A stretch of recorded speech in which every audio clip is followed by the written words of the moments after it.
जय श्री हरि। जय तुलसी माता। पुरुषोत्तम मास, अधिक मास और भगवान विष्णु की भक्ति में तुलसी माता का विशेष महत्व माना गया है। कहा जाता है कि जो व्यक्ति श्रद्धा और विश्वास से तुलसी माता की कथा सुनता है उसके घर में सुख, शांति, धन और अन्न की कभी कमी नहीं रहती। बहुत समय पहले एक छोटे से गांव में एक गरीब ब्राह्मण और उसकी पत्नी रहते थे।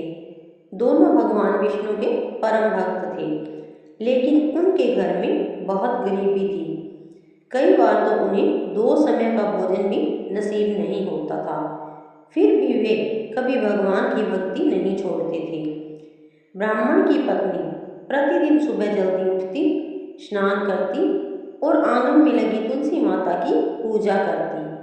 वह तुलसी माता को जल चढ़ाती, दीपक जलाती और हाथ जोड़कर प्रार्थना करती, हे तुलसी माता, हमारे घर पर अपनी कृपा बनाए रखना। एक दिन गांव में एक धनी सेठ आया। उसने देखा कि ब्राह्मण के घर में अत्यंत गरीबी है। सेठ ने ब्राह्मण से कहा, तुम इतने गरीब क्यों हो? मेहनत करो, धन कमाओ। ब्राह्मण मुस्कुराकर बोला, हम मेहनत भी करते हैं और भगवान की भक्ति भी करते हैं। जो प्रभु की इच्छा होगी वही होगा। सेठ जी ने उनकी बात सुनकर उपहास किया और वहां से चला गया। उस रात भगवान विष्णु ने सेठ को स्वप्न में दर्शन दिए और कहा, जिस गरीब ब्राह्मण का तुमने मजाक उड़ाया है वह हमारा परम भक्त है। उसके घर में जो तुलसी माता विराजमान है उन्हीं की कृपा से उसका जीवन सुरक्षित और सुखमय है। सुबह उठते ही सेठ घबरा गया। वह तुरंत ब्राह्मण के घर पहुंचा और उनसे क्षमा मांगने लगा। कुछ दिनों बाद अधिक मास प्रारंभ हुआ। ब्राह्मण की पत्नी ने पूरे महीने तुलसी माता की विशेष पूजा करने का संकल्प लिया। वह रोज तुलसी को जल अर्पित करती, दीपक जलाती और भगवान विष्णु का नाम जपती। एक दिन पूजा करते समय उसके मन में विचार आया, हे माता, यदि मैं आपकी सच्ची भक्त हूँ तो मेरे परिवार का कल्याण कीजिए। कहते हैं कि उसी रात तुलसी माता ने स्वप्न में दर्शन दिए और बोली, बेटी, तुम्हारी भक्ति से मैं प्रसन्न हूँ। कल सुबह अपने आंगन को साफ करना, तुम्हें मेरी कृपा का फल मिलेगा। सुबह जब वह जागी तो उसने पूरे आंगन को साफ किया।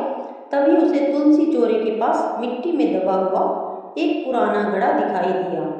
जब उसने घड़ा खोला तो उसमें सोने चांदी के सिक्के भरे हुए थे। ब्राह्मण और उसकी पत्नी भगवान की कृपा देखकर भाव विभोर हो गए, लेकिन उन्होंने उस धन का कभी अहंकार नहीं किया।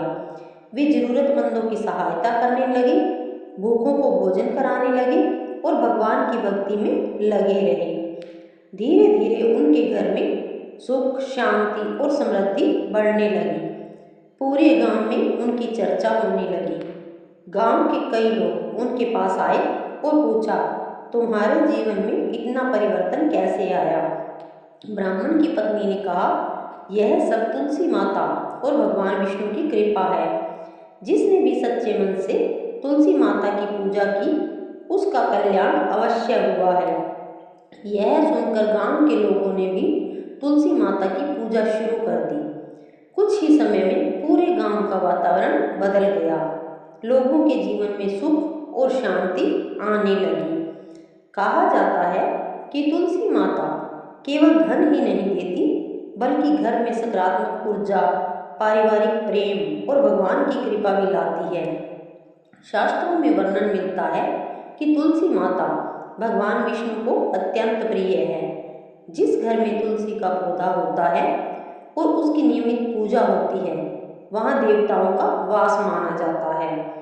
एक बार भगवान विष्णु ने माता लक्ष्मी से कहा, जो भक्त श्रद्धा से तुलसी की सेवा करता है मैं समय उसके घर में निवास करता हूँ। इसलिए अधिक मास, कार्तिक मास और एकादशी के दिनों में तुलसी माता की पूजा का विशेष महत्व बताया गया है। कहते हैं कि जो व्यक्ति प्रतिदिन तुलसी माता को जल अर्पित करता है, दीपक जलाता है और उनकी कथा सुनता है, उसके जीवन के अनेक कष्ट दूर हो जाते हैं।